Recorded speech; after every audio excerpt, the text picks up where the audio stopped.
மேச லக்கணத்துக்காரங்கள்ட்ட நீங்கள் புத்திமதி சொல்லிலாம் செய்ய முடியாது. நீங்கள் பேரண்ட்ஸுக்கு ஒன்று சொல்கிறேங்க. மேச லக்கணத்துக்காரங்கக்கிட்ட நீங்கள் புத்திமதி இதை செய்யப்பா இதை செய்யப்பா அப்படின்னு சொன்னாலும் அவங்க கேட்கவே மாட்டாங்க. அவங்க இஷ்டத்துக்கு தான் செய்வாங்க. அவங்களுக்கு மனசில் என்ன தோணுதோ அதை செஞ்சுட்டு போயிட்டே இருப்பாங்க.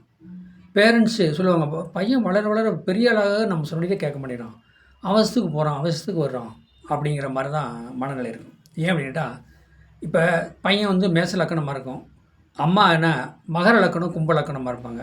இதே மாதிரிங்க அப்பா வந்து ரிஷு லக்கணமாக இருப்பாங்க. இப்போ இவங்களாம் வந்து இந்த ரிஷு லக்கணத்துக்காரங்கன்னா பெண்ணு மாதிரி மூவ்மெண்ட் பண்ணுவாங்க. இப்போ கும்ப லக்கணம் மகர லக்கணம் பாருங்கள், அவங்க பெண்கள் மாதிரி ஒரு அமைப்பு, ஒரு ஒரு சாந்த குணம், அமைதியான குணமாக இருப்பாங்க. மேச லக்கணத்துக்காரங்க அப்படிலாம் கேட்க மாட்டாங்க. என்ன இவங்க பேரண்ட்ஸ் நினைப்பாங்க, நம்ம வகுத்தில் பிறந்த பையனா இதை இப்படி நம்ம சொன்னது கொஞ்சம் கூட கேட்க முடியும் அப்படின்னா அவங்க மேச லக்கணத்தில் பிறந்தவங்க கண்டிப்பாக கேட்க மாட்டாங்க. அவங்களுக்கு என்ன தோணுதோ செஞ்சுட்டு போயிட்டே இருப்பாங்க. ஆனால் மெடிக்கல் சம்மந்தப்பட்டது எல்லாமே நல்லா செய்வாங்க. அம்மா அப்பா விட திறமையாக வாழ கற்றுக்குவாங்க. இந்த இந்த பப்ளிக் இந்த இந்த கலியுகத்தில் வந்து தெளிவாக தெரிஞ்சு பிழைக்க தெரிஞ்சுப்பாங்க மேச லக்கணத்துக்காரங்க. அதே சிம்ம லக்கணத்துக்காரங்க யாராக இருந்தாலும் சரிங்க, அதை சிம்ம லக்கணத்துக்காரங்க பையன் பொண்ணு எதாக இருந்தாலும் சரி மான மரியாதை எதிர்பார்ப்பாங்க. போகிற இடத்துல மரியாதை இல்லைன்னா அங்கே போக மாட்டாங்க. அம்மா அப்பாவே கூட்டிகிட்டு போனால் நாங்கள் வரமாட்டேன் அப்படிம்பாங்க. எனக்கு ஸ்கூல் இருக்குது, பரீட்சை இருக்குது, ஏதோ ஒரு காரணம் சொல்லி அவாய்ட் பண்ணுவாங்க. ஆனால் மேச லக்கணத்துக்காரங்க மேச ராசிக்காரங்க யாராக இருந்தாலும் போகிற இடத்துல மரியாதை எதிர்பார்ப்பாங்க. மரியாதை கொடுத்து அங்கே ஒரு 2 நாளைக்கு கூட தங்குவாங்க. இல்லை மரியாதை கொடுக்கலாம் அங்கேருந்து இடத்த கிளம்பிட்டு போயிட்டே இருப்பாங்க. இப்போ மிதுன லக்கணத்துக்காரங்க பாருங்கள், ரொம்ப லா சட்டம் பேசுவாங்க, நுணுக்கமாக பேசுவாங்க. இப்போ அந்த மிதுன லக்கணத்துக்காரங்க பார்த்திங்கன்னா அதாவது நகைச்சுவை சம்பந்த பேச்சு பேசுகிறது, அவங்கள மனசு கவர்ற மாதிரி பேசுகிறது, என்ன சொல்கிறது, அந்த என்ன அந்த அந்த மாதிரி ஒரு அமைப்பில் இருக்கும்போது அவங்க வந்து புரிஞ்சு இவங்கள புரிஞ்சு நடப்பாங்க. கன்னி லக்கணத்துக்காரங்க கன்னி ராசிக்காரங்களும் அப்படி தான்.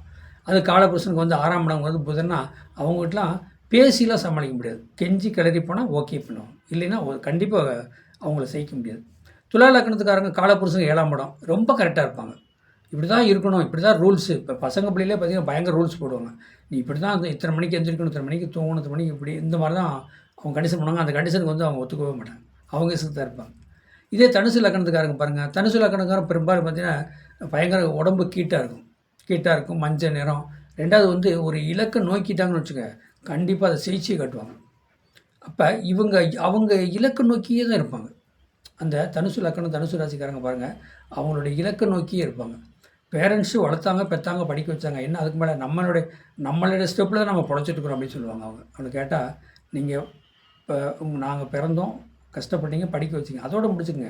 இப்போ இதுக்கு மாரி நாங்கள் தான் வளர்ச்சி அடைஞ்சிட்ருக்குறோம், நாங்கள் தான் உங்களை வந்து வழி நடத்திட்டு இருக்கிறோம், உங்களுக்கு சாப்பாடு போடுறோம், எல்லாமே நாங்கள் தான் பண்ணுறோம் அப்படி தான் சொல்லுவாங்க அந்த தனுசு லக்கணத்துக்காரங்க. இதே மேசம் சிம்மம் தனுசு இது 3 ஒரே மாதிரி தான் கையாளும். எதை எடுத்தாலும் சரி, ஸ்பீடு, கோபம், தாபம் இந்த மாதிரி தான் இருப்பாங்க, இந்த மாதிரி தான் செயல்படுவாங்க. இருந்தாலும் அவங்கள அனுசரித்து போயிட்டா அவங்கள நம்மளே கண்டிப்பாக காப்பாற்றுவாங்க. அனுசரித்து போகாமல் போனோம்னா நம்மளை கண்டிப்பாக காப்பாற்ற மாட்டாங்க, கை விட்டுருவாங்க. இதுதாங்க சாதகம். 2வது வந்து இப்போ இந்த 12 பாவகம் 12 காரகத்துவமும் அந்த ராசி அமைப்பு என்ன, சரம் சிரம் உபயம் இதெல்லாம் வந்து தெளிவாக கணக்கெடுத்து நம்ம பார்த்துட்டாலே தெரிஞ்சுக்கிட்டாலே நம்ம தான் சோசியர். தெளிவாக நம்ம கட்டத்தை இந்த 12 கட்டத்துக்குள்ளே பல கோடி விஷயம் இருக்குதுங்க. பல கோடி விஷயம் இந்த 12 கட்டத்துக்குள்ளே இருக்குது. 12 பாவத்தில் இருக்குது, 9 நவக்கிரகத்தில் இருக்குது, 27 நட்சத்திரத்தில் இருக்குது, 108 பாவத்தில் இருக்குது. இதை தெரிஞ்சவங்க வந்து ஞானி. இந்த பிரபஞ்சம் பஞ்சபூதம் இந்த கொடுத்த கிஃப்ட்டு எனக்கெல்லாம் எனக்கு கொடுத்துருக்குன்னா இதெல்லாம் எனக்கு அந்த பிரபஞ்சத்துக்கு பஞ்சபூதத்துக்கு என் குலதெய்வத்துக்கு கோடி புண்ணியம். வாழ்க வளமுடன் வாழ்த்துக்கள். என்னோடய சேனலை சப்ஸ்கிரைப் பண்ணுங்கள், பெல் பட்டன் ஆன் பண்ணுங்கள், மற்றவங்களுக்கு ஷேர் பண்ணுங்கள். என்னுடைய ஃபோன் நம்பர் 95 14 77 10 74 அந்த நம்பருக்கு வாட்ஸ்அப்பில் சாதகம் அனுப்புங்க, தெளிவாக பேசப்படும்.